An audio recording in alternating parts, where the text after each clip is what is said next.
Scene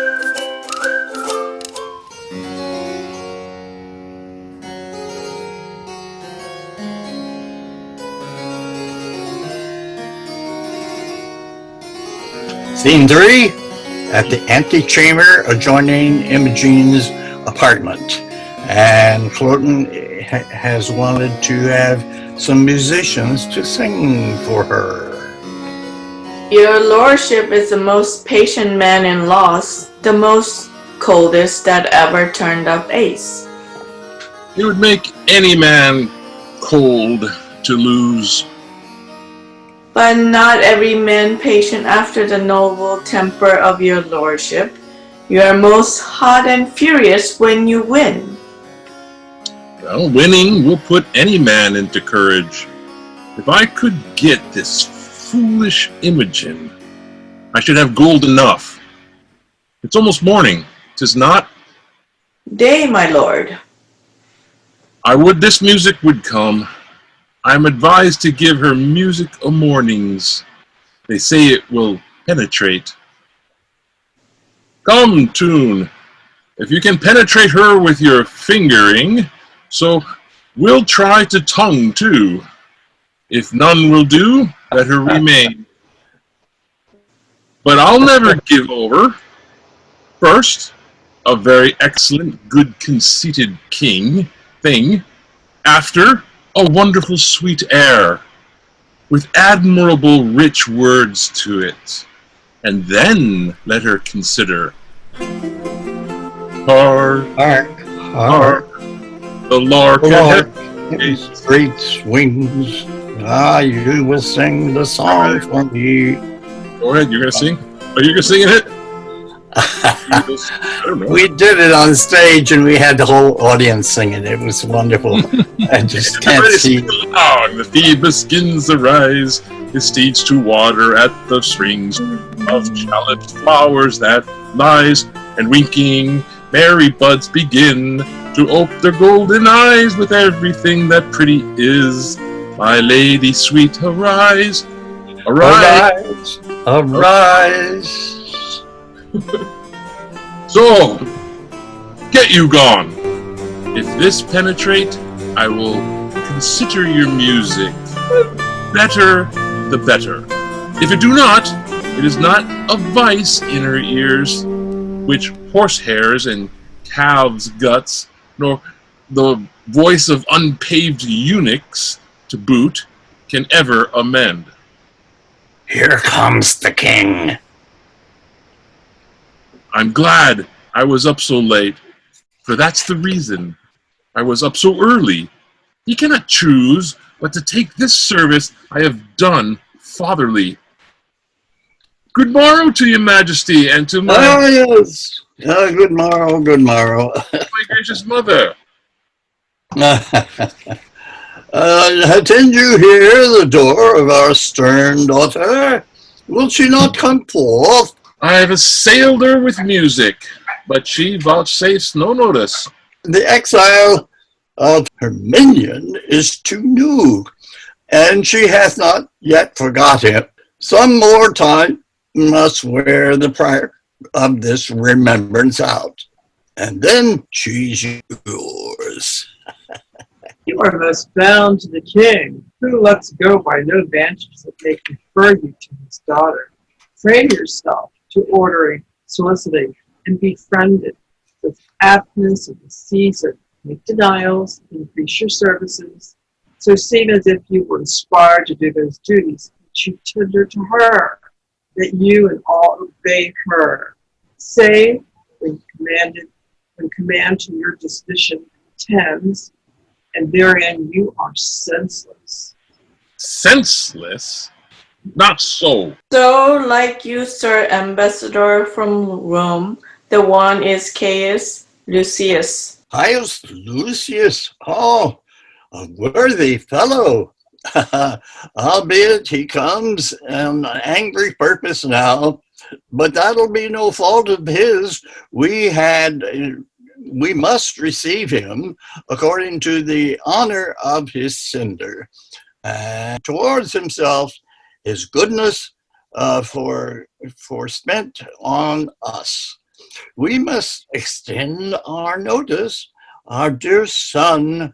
When you have given good morning to your mistress, attend the queen and us, and we shall have need to employ you towards this Roman. Come, my queen. If she be up, I'll speak with her. If not, let her lie still and dream. By your leave, ho! I know her women are about her. What if I do line one of their heads? 'Tis gold which buys admittance, oft it doth, yea, and make Diana's rangers false themselves, yield up their dear to stand of the stealer. And 'tis gold which makes the true man killed and saves the thief. Nay, sometimes hangs both thief and true man. But what can it not do and undo? I will make one of her women lawyer to me, for I yet not understand the case myself. By your leave. Who's there that knocks? A gentleman. No more? Yes, and a gentleman's son. That's more than some whose tailors are so as dear as yours can justly boast of. What's your lordship's pleasure? Your lady's person, is she ready? Aye, to keep her chamber. There is gold for you. Sell me your good report. How, my good name, or to report of you what I shall think is good, the princess. Good morrow, fairest. Sister, your sweet hand. Good morrow, sir. You lay out too much pains for purchasing the trouble. But the thanks I give is telling you that I am poor of thanks, and scarce can spare them. This is no answer. But that you shall not say, I yield, being silent, I would not speak. I pray you, spare me, faith. I shall unfold equal discourtesy to your best kindness. One of your great knowing should learn, being taught forbearance. To leave you in your madness, 'twere my sin. I will not. Fools are not mad folks. Do you call me a fool? As I am mad, I do. If you'll be patient, I'll no more be mad. That cures us both. I am much sorry, sir, you put me to forget a lady's manners, I being so verbal, and learn now for all, that I, which know my heart, do here pronounce by the very truth of it, I care not for you, am so near the lack of charity, to accuse myself, I hate you, which I had rather you felt than make my boast. You sin against obedience, which you owe your father. For the contract you pretend with that base wretch, one bred of alms and fostered with cold dishes, with scraps of the court, it is no contract, none. And though it be allowed in meaner parties, yet who than he more mean, to knit their souls, on whom there is no more dependency, but brats and beggary, in self-figured knot. Yet you are curbed from that enlargement, the sequence of the crown, and must not soil the precious note of it with a base slave. A hiding for a livery, a squire's cloth, a pantler, not so eminent. Profane fellow, wert thou the son of Jupiter, and no more but that thou art besides, thou wert too base to be his groom. Thou wert dignified enough, even to the point of envy, if 'twere made comparative for your virtues, to be styled the under-hangman of his kingdom, and hated for being preferred so well. The south fog rot him. He never can meet more mischance than come to be but named of thee. His meanest garment that ever hath but clipped his body is dearer in my respect than all the hairs above thee, were they all made such men. Oh, how now, Pisanio? His garment? Now the devil! To Dorothy, any woman hide thee presently. His garment? I am spirited with a fool, frightened and angered worse. Go bid my woman search for a jewel that too casually hath left mine arm. It was my master's, shrew me, if I would lose it for a revenue of any kings in Europe. I do think I saw it this morning. Confident I am last night 'twas on my arm. I kissed it. I hope it not be gone to tell my lord that I kissed aught but he. It will not be lost. I hope so. Go and search. You have abused me. His meanest garment! I said so, sir. If you will make an action, call witness to it. I will inform your father. Your mother, too. She's my good lady, and conceive, I hope, but the worst of me. So I leave you, sir, to the worst of discontent. I'll be revenged. His meanest garment! Well... And we're back in Rome at Philario's house. Here comes Posthumus Leonatus. Scene 4. Right, okay, there we are. Fear it not, sir. When I were no so sure to win the king as I am bold, her honor will remain hers. And what means you to make to him? Not any. What abide the change of time? Quake the present winter's state, and wish the warmer days would come. In these feared hopes, I barely gratify your love. They failing, I must die much your debtor. Your very goodness and your company o'erpays all I can do. By this your king hath heard of the great Augustus. Caius Lucius will do his commission thoroughly, and I think he'll grant the tribute and send the arrangerers or look upon our Romans, whose remembrance is yet fresh in their grief. I do believe, mistakes though I am none, not like to be, that this will prove a war. That you shall hear the legion now in Gallia sooner landed in our not fearing Britain that has tidings of any penny tribute paid. Our countrymen are men more ordered than when Julius Caesar smiled at their lack of skill, but found their courage worthy his frowning act. Their discipline, now winged with their courage, will make known to their provers that they are people much that mend upon the world. See, Iachimo! The swiftest hearts have posted you by land, and the winds all the corners kissed your sails to make your vessels nimble. Good evening, sir. Welcome. I hope the briefest of your answer made the speediness of your return.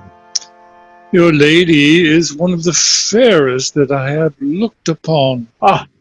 And therewithal the best, or let her beauty look upon the casement to allure false hearts, and be false with them. Here are letters for you. Their tenure good, I trust? 'Tis very like. Was Caius Lucius at the Britain court when you were there? He was expected then, but not approached. All is well yet. Sparkles the stone as was as wont is not too dull for your good wearing. If I have lost it, I should have lost the worth of it in gold. I'll make a journey twice as far to enjoy a second night of such sweet shortness, which was mine in Britain. Yes. For the ring is won. The stone's too hard to come by. Not a whit. Your lady being so easy. Make not, sir, your loss your sport. I hope you know that we must not continue friends. Good sir, we must, if you keep covenant. Had I not brought the knowledge of your mistress home, I grant we were to question further, but I now profess myself the winner of her honor, together with your ring, and not the wronger of her or you having proceeded but by both your wills. If you can make apparent that you have tasted her in bed, my hand and ring is yours. If not, the foul opinion you have of pure horror gains or loses your sword or mine, makes it masterless. Leave both to who shall find them.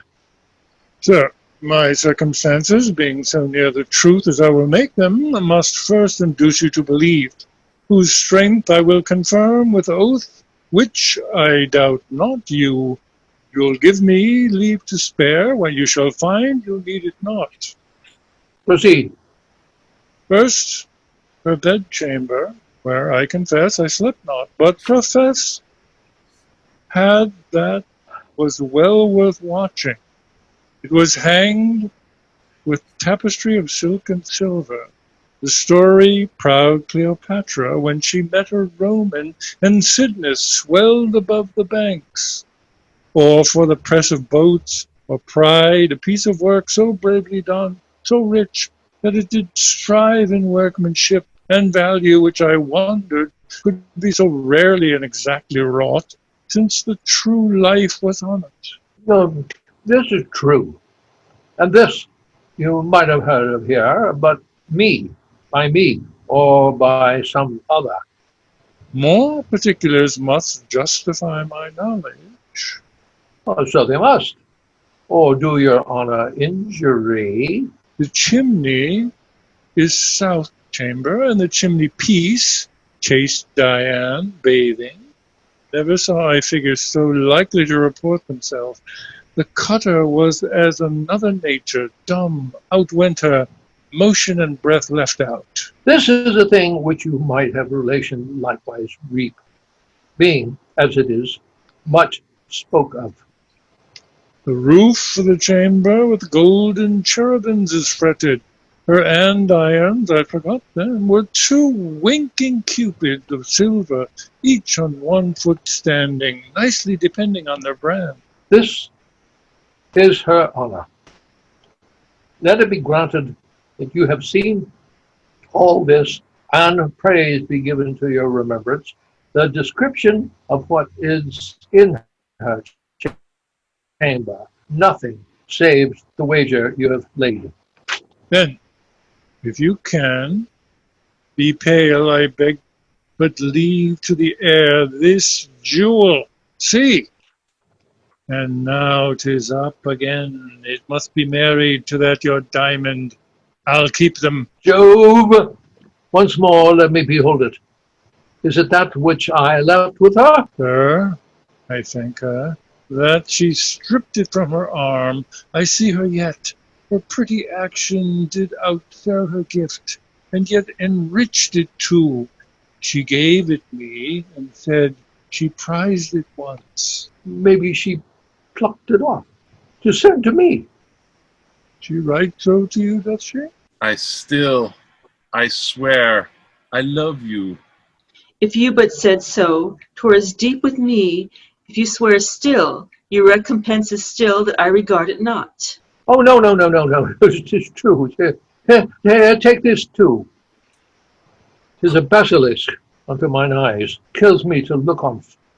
Let others be no honor where there is no beauty, truth, where semblance, love, where there's another man. Oh. The vows of women have no more bondage be to where they are made than they are to their virtues, which is nothing, above measure false. Have patience, sirs, and take your ring again. 'Tis not yet won. It may be probable that the lost it, or knows that her women, being corrupted, hath stolen it from her. Very true. And so I hope he came by it. Back my ring. Render me some corporal sign about her, more evident than this, for this was stolen. By Jupiter, I had it from her arm. Hark you, he swears, by Jupiter, he swears, 'tis true. Nay, keep the ring, 'tis true. I am sure she would not lose it. Her attendants are all sworn and honorable. They induced to steal it, and by a stranger? No, he hath enjoyed her. The cognizance of my inconstancy is this. She hath bought the son, the name of whore thus dearly. There, take this, take that the higher, and by all the fiends of hell divide themselves between you. Sir, be patient. This is not strong enough to be believed. And of one persuaded well out of... Never talk on it. She hath been courted by him. Oh. If you seek for further satisfying, under her breast, worthy of the pressing, lies a mole, right proud of that most delicate lodging. By my life, I kissed it, and it gave me present hunger to feed again, though full. You do remember this stain upon her? Aye, and it doth confirm another stain, as big as hell can hold, were there no more but it. Will you hear more? Spare your arithmetic. Never count the turns of once and a million. I'll be sworn. No swearing. If you will swear you have not done it, you lie, and I will kill thee if thou dost deny thou hast made me a cuckold. I will deny nothing. Oh, that I had her to tear her limb meal. I will go there and do it in the court before her father. Before father, I'll do something. Quite besides the government of patience. Oh, you have won. Let's follow him and pervert the present wrath he hath against himself. With all my heart. There. Scene 5, posthumous for days. Is there no way for men to lie, but to be? But women must be hot workers. We are all bastards.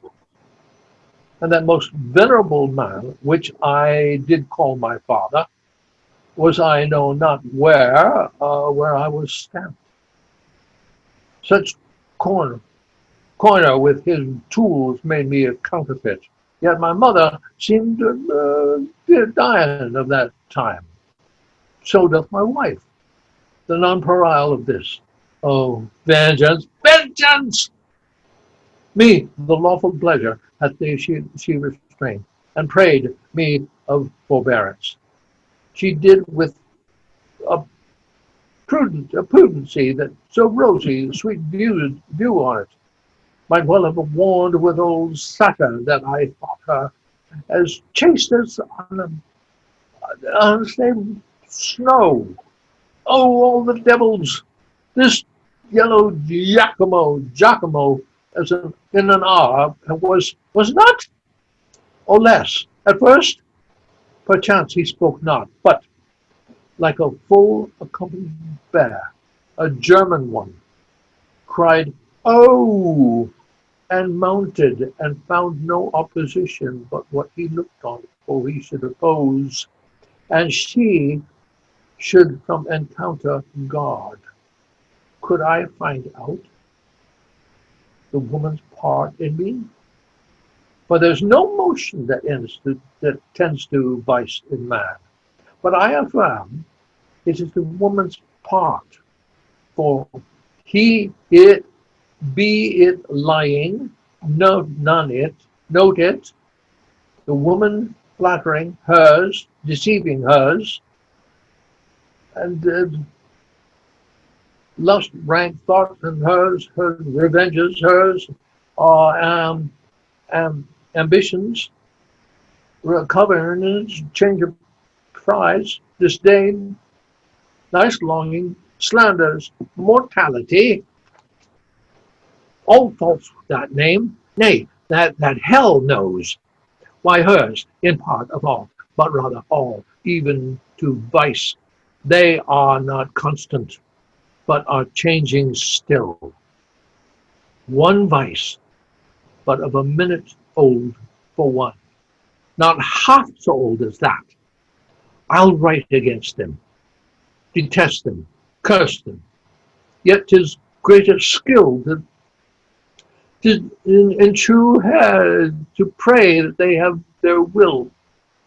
The very devils cannot plague them better. Ah, the hate you have. All right, let's take a break. Move to the windward side. I'm not too sure if that's happening or if that is a reality. Well, yeah. Maybe Una would know. She takes class with him, I think. That's right. Has Scott mentioned anything about moving to the windward side? No, I haven't heard. Good. Keep it a secret. Well, one of the agents is over there. Maybe they're using his face. Well, he used to have the SAG ADR is over there. Right. Yeah. He used to have the SAG after officers over there, but no, I think it should be in a very comfortable space because it's centrally located near the Aloha Tower, and everything is good about it except for the bloody virus. Okay, let me put my crown back on. King Cymbeline lives. Woo-hoo-hoo. Let me see if I can fit this on my skull. Cymbeline. That's the place I long to be. Yeah. Tangerine. It sounds like a young girl's name. Hi, Cymbeline. How are you doing? Oh, I'm here. Hi, how are you? Yeah. Hey, it's Caius Lucius. Did I assign that? I did to Peter. All right. So you can pour on your British accent there. Where are we? Actually, scene one. Caius Lucius. Okay, he's Italian, right? No, he's in Rome. Yes, he's in Rome, but he's apparently he's an Italian general or something. If you want him to be, I guess he is. He's a Roman, I'll put it that way. Does that change history if he's Roman or Italian? Just my accent. You got something going Did there. the Romans talk like this? Yeah, it's a what? Yeah. I don't think so. Okay. Friends and the Romans and the countrymen. Yeah, there we go.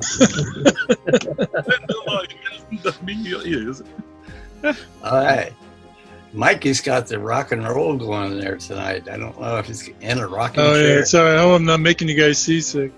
I thought you were on board. I'm just trying to keep the blood flowing in my legs. I'm sitting Good cross-legged. luck.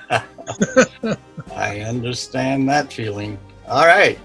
Act 3, scene 1. We're in Britain and in a room of Cymbeline's palace. All right. Now say, what would Augustus Caesar with us? When Julius Caesar, who's remembered yet in the men's eyes, will to ears and tongues be theme and hearing ever, was in this Britain and conquered it. Cymbeline, thine uncle of honors of Caesar's praises, to no whit less than his fears deserving it.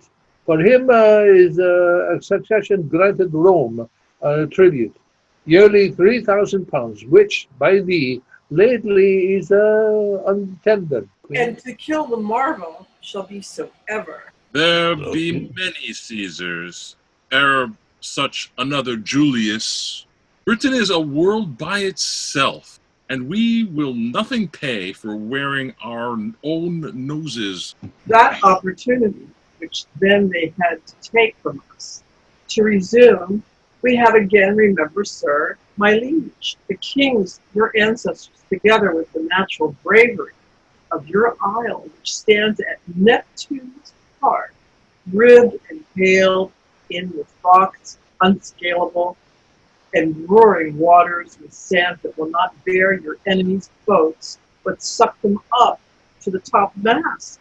A kind of conflict Caesar made here, but made not hear his brag of Cain and Saul, and overcame with shame that the first that ever touched him, he was carried off our coast, twice beaten, and his shipping, poor ignorant baubles, upon our terrible seas, like eggshells, moved upon their surges, cracked, easily gained against our rocks, for joy whereof the famed Cymbeline, who was once at point of giglot fortune, Master Caesar's sword, made blood's town with rejoicing fires bright and rip struck with courage. Come, there is no more tribute to be paid.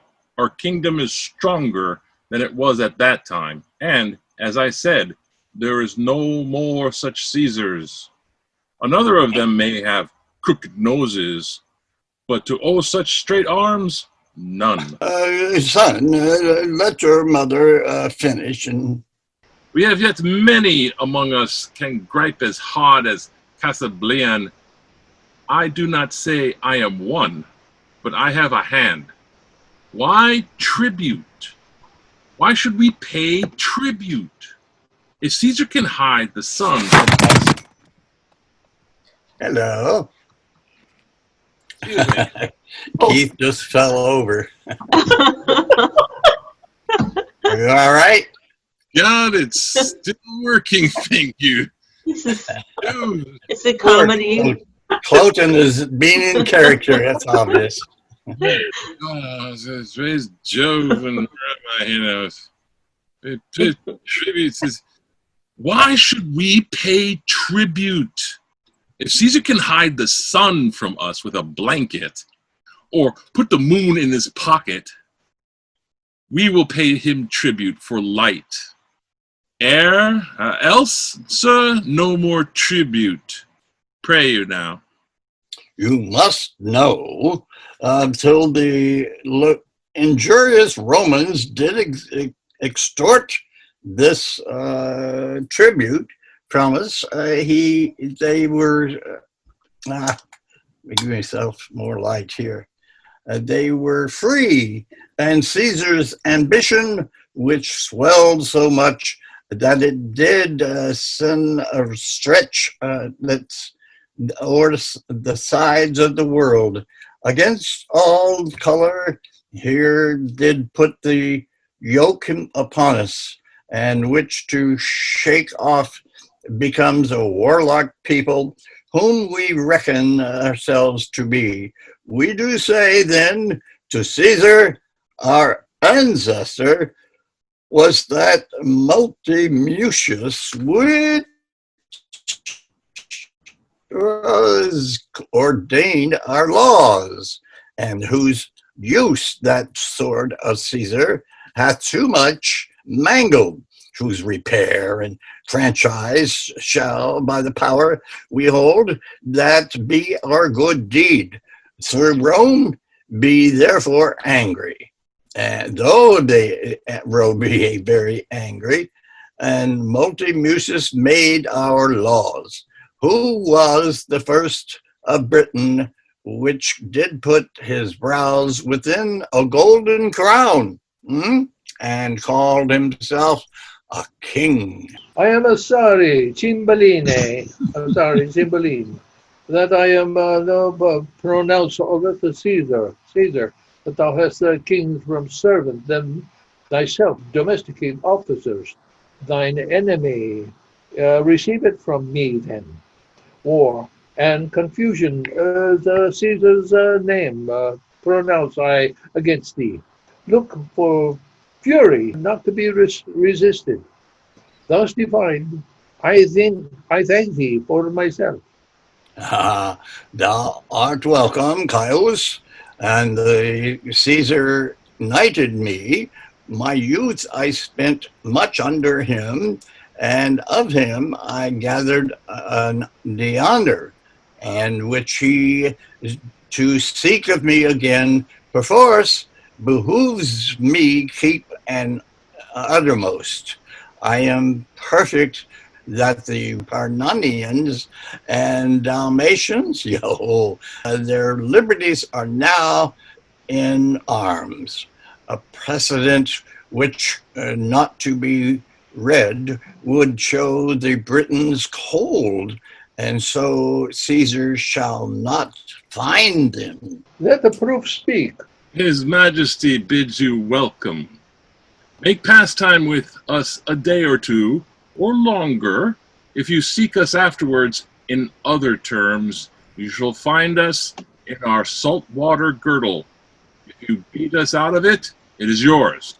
If you fall in the adventure, our crows shall fare the better for you, and there's an end. So, sir. I know your master's pleasure, and he mine. All will remain is welcome. Welcome. Welcome. How? Of adultery? Wherefore write you not what monsters her accuser? Leonatus, O master, what a strange infection is fallen into thy ear! What false Italian, as poisonous-tongued as handed, hath prevailed on thy too ready hearing? Disloyal? No! She's punished for her truth, and undergoes more goddess-like than wife-like such assaults as would take in some virtue. Oh, my master, thy mind to her is now as low as were thy fortunes. How that I should murder her upon the love and truth and vows which I have made to thy command? I, her blood? If it be so to do good service, never let me be counted serviceable. How look I that I should seem to lack humanity, so much as this fact comes to? Do it. The letter that I have sent her by her own command shall give the opportunity. Oh, damned paper, black as the ink that's on thee. Senseless bauble, art thou a feodary of this act, and look so virgin-like without? Lo, here she comes. I am ignorant in what I am commanded. How now, Pisanio? Madam, here is a letter from my lord. Who, thy lord? That is my lord, Leonatus? Oh, learned indeed was that astronomer that knew the stars as I his characters. He'd lay the fortune open. You, good gods, let what is here contained relish of love, of my lord's health, of his content. Yet not that we two are asunder. Let that grieve him. Some griefs are medicinable. That is one of them, for it doth physic love. Of this content all, but in that, good wax thy leave. Blessed be you bees that make these locks of counsel. Lovers and men of dangerous bonds pray not alike. Though forfeiters you cast in prison, yet you clasp young Cupid's tables. Good news, gods! Justice and your father's wrath, should he take me in his dominion, could not be so cruel to me as you. Oh, my dearest of creatures, would even renew me with your eyes. Take notice that I am in Cambria, at Milford Haven, which your own love will, out of this, advise you, fellow. So he wishes you all happiness that remains loyal to his vow, in your increasing in love. Leonatus Posthumus. Oh, for a horse with wings! Hearest thou, Pisanio? He is at Milford Haven. Read, and tell me how far 'tis thither. If one of mean affairs may plot it in a week, why may not I glide thither in a day? Then true Pisanio, who longs like me to see thy lord? Who longst? Oh, let me bate and not like me, yet longst, but in a fainter kind. Oh, not like me, for mine's beyond, beyond, say, and speak thick. Love's counselor shall fill the bores of hearing to the smothering of the sense. How far it is to the same blessed Milford! By the way, tell me how Wales was made so happy as to inherit such a haven. But first of all, how we may steal from hence, for the gate that we may make in time, from our hence going and our return to excuse. But first, how get hence? And should excuse be born or ere begot? We'll talk of that hereafter. Prithee speak, how many score of miles may we well ride twixt hour and hour? 1 score twixt sun and sun, madam, 'tis enough for you, and too much to... Why, one that rode 'tis excursion, man, could never go so slow. I have heard of riding wagers where horses have been nimbler than the sands that run in the clock's behalf. But this is foolery. Go bid my woman feign a sickness. Nay, she'll home to her father and provide me presently a riding suit, no costlier than would fit a Franklin's housewife. Madam, you had best consider. I see before me, man, nor here, not what ensues, but have a fog in them, that I cannot look through. Away, I prithee, do as I bid thee. There's no more to say, assembling none but Milford way. And we head off to Milford Haven, into the country where the flowers are growing and everybody's happy. Well, that's as close as I get to Keith. Are we, okay? A goodly day not to keep house with such whose roof's as low as ours. Stoop, boys, this gate instructs you how to adore the heavens and bows you to a morning's holy office. The gates of monarchs are arched so high that giants may jet through and keep their impious turbans on, without good morrow to the sun. Hail thou, fair heaven! We house in the rock, yet use thee not so hardly as prouder livers do. Hail heaven! Hail heaven! Now, for our mountain sport, up to yon hill. Your legs are young, I'll tread these flat. Consider when you above perceive me like a crow, that it is place which lessens and sets off, and you may then revolve what tales I have told you of courts, of princes, of the tricks in war. This service is not service, so being done, but being so allowed to apprehend us, draws us a profit from all things we see, and often to our comfort shall we find the sharded beetle in a safer hold than is the full-winged eagle. Oh, this life is nobler than attending for a check, richer than doing nothing for a bribe, prouder than rustling in unpaid-for silk. Such gain the cap of him that makes him fine, yet keeps his book uncrossed. No life to ours. As of your proof you speak. We, poor unfledged, have never winged from view of the nest, nor know not what heirs are from home. And haply this life is best. It's quiet life, and it cannot be beat. Sweeter to you than have a sharper known, well corresponding with your stiff age, and unto us it is a cell of ignorance, traveling at bed, and a prison from a debtor, and must not dares to stride it home, a limit. What should we speak of when we are as old as you? When we shall hear the rain and wind beat dark December, how in this our pinching cave Shall we discourse the freezing hours away? We shall have seen nothing. We are beastly, subtle as the fox for prey, like warlike as the wolf for what he eat. Our valor is to chase what flies. Our cage we make a squire, as doth the prisoned bird, and sing our bondage freely. How you speak!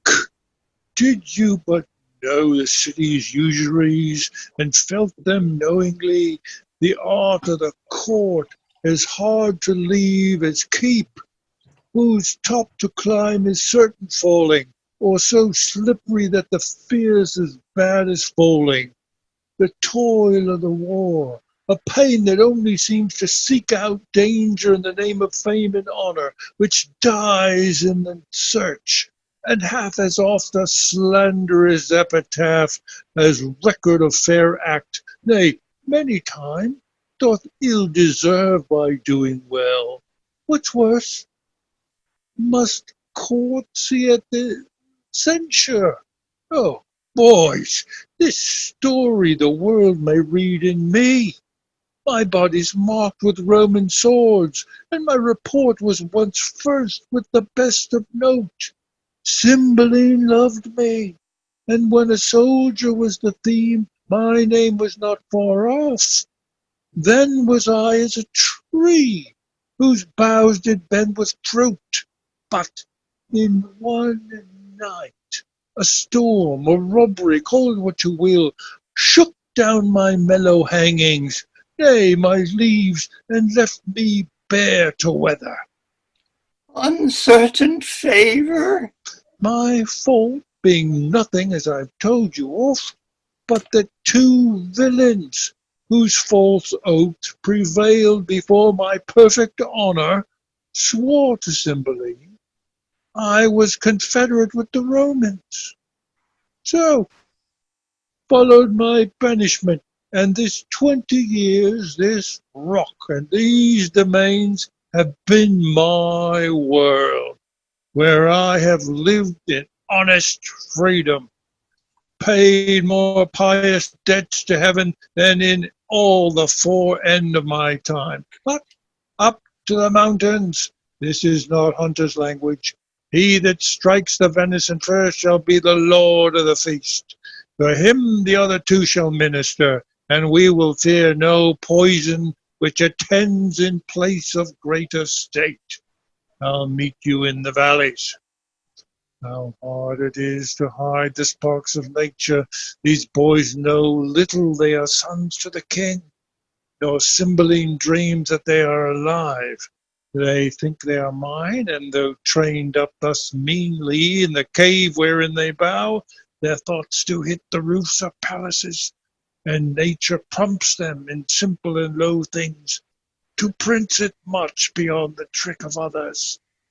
This Polydore, the heir of Cymbeline and Britain, whom the king his father called Guiderius, Jove, when on my 3-foot stool I sit, and tell the warlike feats I have done, his spirits fly out into my story.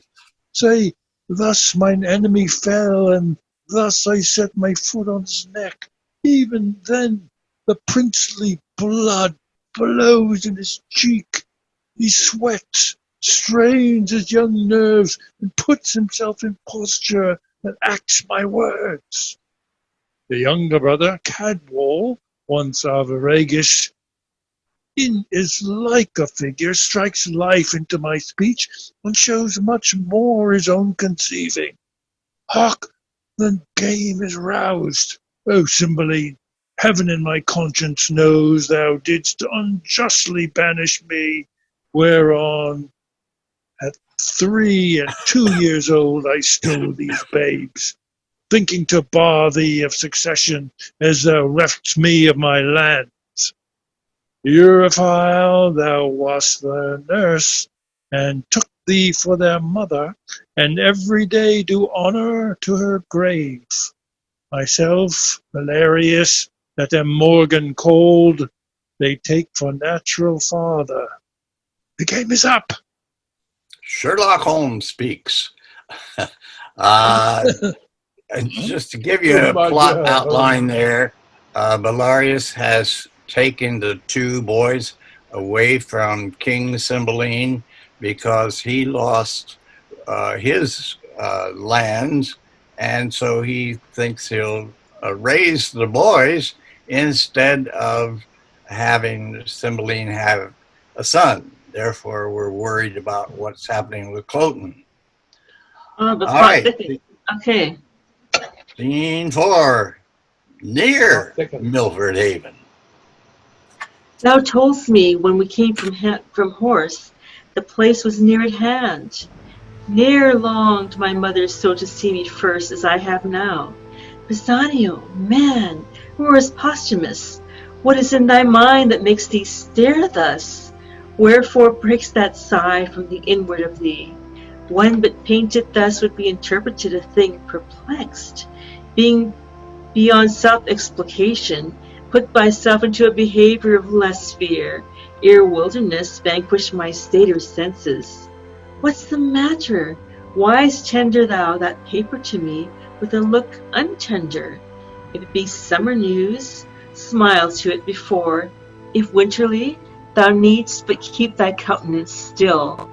My husband's hand, that drug-damned Italy hath outcrafted him, and he's at some hard point. Speak, man, thy tongue may take off some extremity to which to read would be even mortal to me.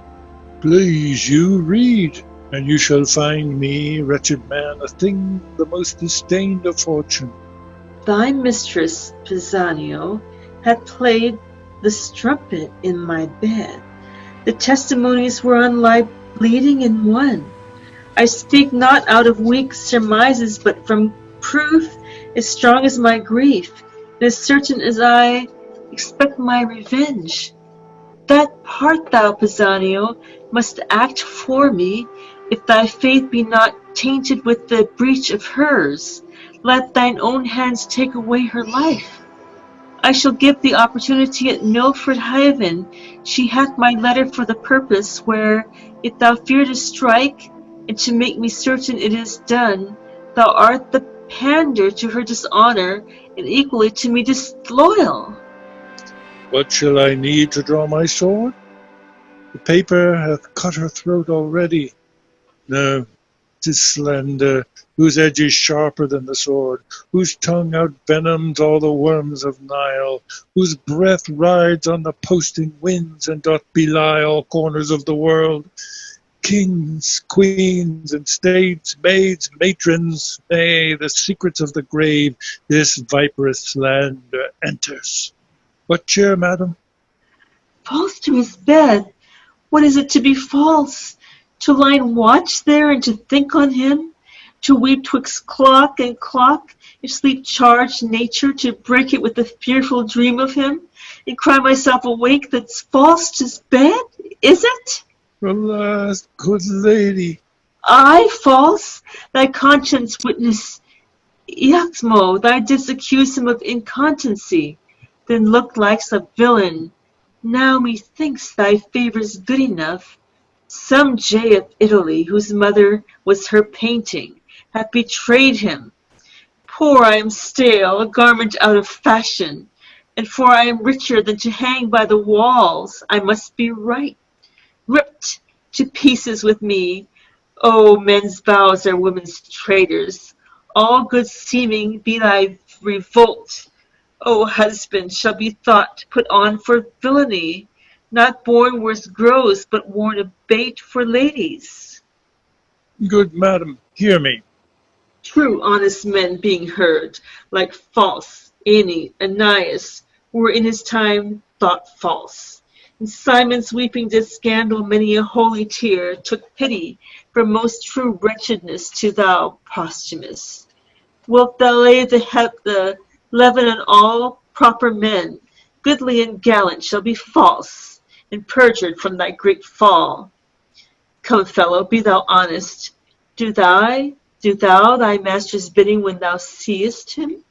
A little witness my obedience. Look, I draw the sword myself. Take it, and hit the innocent mansion of my love, my heart. Fear not, 'tis empty of all things but grief. Thy master is not there, who was indeed the richest of it. Do his bidding, strike. Thou mayst be valiant in a better cause, but now thou seem'd a coward. Hence, vile instrument, thou shalt not damn my hand. Why, I must die, and if I do not by thy hand, thou art not servant of thy masters. 'Gainst self-slaughter there is a prohibition to divine, that cravens my weak hand. Come, here's my heart, something's afort. Soft, soft, well, no defence, obedient as a scabbard. What is here? The scriptures of the loyal Leonatus, all turned to heresy? Away, away, corrupters of my faith, you shall no more be stomachers to my heart. Thus may poor fools believe false teachers, though those that are betrayed do make the treason sharply, yet the traitor stands in worse case of woe. And thou, Posthumus, thou that didst set up my disobedience against the king my father, and make me put into contempt the suits of princely fellows, shall hereafter find it is no act of common passage, but a strain of rareness. And I grieve myself to think that when thou should be edged by her that now thou tirest on, how thy memory will then be panged by me. Prithee, dispatch. The lamb entreats the butcher. Where's thy knife? Thou art too slow to do thy master's bidding, when I desire. It is late. Oh, gracious lady, since I received command to do this business, I have not slept one wink. Do it, and to bed then. I'll wake mine eyeballs blind first. Wherefore then dost undertake it? Why hast thou abused so many miles with a pretence? This place, mine action and thine own, our horses' labour, the time inviting thee, the perturbed court for my being absent, whereunto I never purposed return? Why hast thou gone so far to be unbent when thou hast ta'en thy stand, elected dear before thee? But to win time, to lose so bad employment, the which I have considered of a course. Good lady, hear me with patience. Talk thy tongue weary, speak. I have heard I am a strumpet, and mine ear herein false struck, can take no greater wound, nor tent to bottom that, but speak. Then, madam, I thought you would not back again. Most like, bringing me here to kill me. Not so neither. But if I were as wise as honest, then my purpose would prove well. It cannot be but that my master is abused, some villain, aye, and singular in his art, hath done you both this cursed injury. Some Roman courtesan. No, my life, I'll give but notice you are dead. Send him some bloody sign of it. What is commanded I should do so. You shall be missed at court, and that will well confirm it. Why, good fellow, what shall I do the while? Where bid? How live? Or in my life what comfort when I am dead to my husband? If you back to the court... No court, no father, nor no more do with that harsh, noble, simple nothing, that Cloten, whose love suit hath been to me as fearful as a siege. If not at court, then not in Britain must you bide. Where then? Hath Britain all the sun that shines, day, night? Are they not built? Are they not but in Britain? In the world's volume our Britain seems as of it, but not in it. In a great pool a swan's nest. Prithee, I think, there's livers out of Britain. I am most glad you think of other place. The ambassador, Lucius the Roman, comes to Milford Haven tomorrow. Now, If you could wear a mind dark as your fortune is, and but disguise that which to appear itself must not yet be, but by self-danger, you should tread a course, pretty and full of view, yet happily near the residence of posture. So nigh, at least, that, though his actions were not visible, yet report would render him hourly to your ear, as truly as he moves. Oh, for such means! Though peril to my modesty, not death on it, I would adventure. Well then, here's the point. You must forget to be a woman. Change, command into obedience. Fear and niceness, the handmaids of all women, or more truly woman of pretty self, into a waggish courage, ready in jibes, quick answered, saucy, and querulous as the weasel. There you must forget that rarest treasure of your cheek, exposing it, but oh, the harder heart, I lack no remedy, to the greedy touch of common kissing Titan, and forget your laboursome and dainty trims, wherein you made great Juno angry. Nay, be brief. I see to thy end, and am almost a man already. First, make yourself but like one. For thinking this, I already fit, 'tis in my cloak bag, doublet, hat, hose, all, that answer to them. Would you, in their serving, and with that imitation you can borrow from youth of such a season, for noble Lucius, present yourself, desire his service, tell him wherein you're happy, which you'll make him know, if that his head have ear and music. And doubtless with joy he will embrace you, for he's honourable, and doubling that, most holy. Your means abroad, you have me rich, and I will never fail beginning nor supplement. Thou art all the comfort the gods will diet me with. Prithee away, there's more to be considered, for will even all that good time will give us. This attempt I am soldier to, and I will abide it with a prince's courage. Away, I prithee. Well, madam, we must take a short farewell, lest being missed I be suspected of your carriage from the court. My noble mistress, here's a box. I had it from the queen. What's in it is precious.